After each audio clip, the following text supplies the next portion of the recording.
আগুন জ্বালানোর ব্যবস্থা করেছো। কি? ঘি আর আগুন কখনো পাশাপাশি রাখতে নেই, চলে ওঠে। শাস্ত্রের বচন জানো না? তুমি শাস্ত্রের সব কথা মেনে চলো? একান্ত তো মেনেছি, মনুর বচন।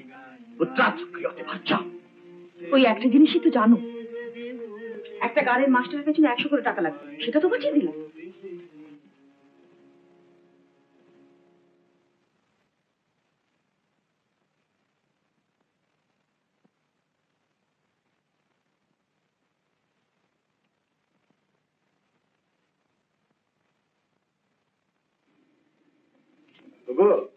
রাজস্থান থেকে চিঠি এসেছি, বুঝেছো তো কারা?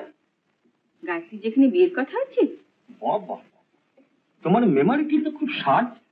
দিন রাত এত ঘুমিয়ে মেমারিটা কিরকম করে এরকম শার্প রাখলে গা? তোমরা তো খালি আমার ঘুমই দেখো। দেখি না, হাড়ে হাড়ে হৃদয়ঙ্গম।